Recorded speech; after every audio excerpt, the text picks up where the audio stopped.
Hello and welcome to Perspectives on the Voice of America. I'm Ndimyake, Mwakalyelye. In 1971, the U.S. Congress ratified the 26th Amendment to the Constitution, which standardized the national voting age to 18. Political observers have long been concerned by low turnout among young voters. In recent years, the entertainment industry has become increasingly involved in trying to engage its young audiences in the political process.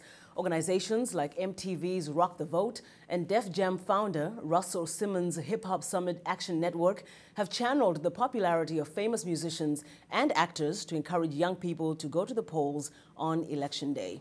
Now, another group is stepping up to motivate America's youth. The Hip Hop Caucus was established in September 2004 by activists and organizers who are working to get out the vote. The group recently had a concert in Washington, D.C. to spread the message about the importance of making a mark on Election Day. VOA's Robert Raphael has that story.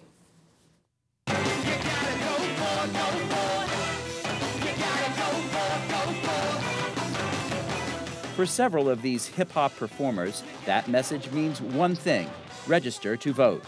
Hundreds of fans crammed inside nightclub 930 in Washington, D.C. Monday to get close to some of their favorite stars. Various artists gathered as part of an event staged by the Hip Hop Caucus, a nonprofit organization aimed at encouraging young Americans to register to vote. The group says that in the 2004 U.S. presidential election, only 34% of Americans aged 18 to 29 who did not attend college voted. Hip-hop star T.I. gave a direct message to his audience. And in this country we living in right now, the game is played by voting. You change things by voting.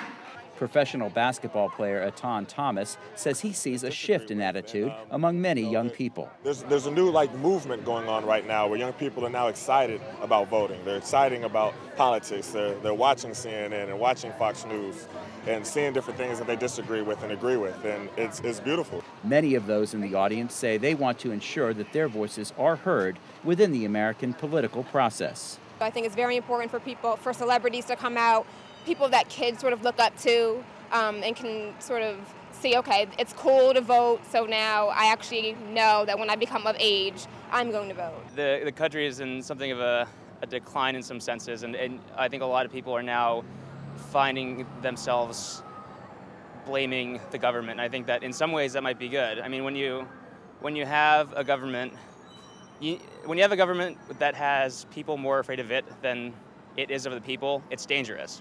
Being of African American descent, my grandmother couldn't vote, and my mother couldn't vote until she was old enough, of age. She was old enough after 1964, but I still think it's important that we all exercise our right to vote, but in particularly African Americans, because there was a time where I couldn't. My parents are Middle Eastern, so I definitely have an interest in the foreign affairs and the policy towards our war in Iraq and a possible war in Iran. The Hip Hop Vote 2008 campaign targets young residents in urban communities and on college campuses in 12 states and Washington, D.C.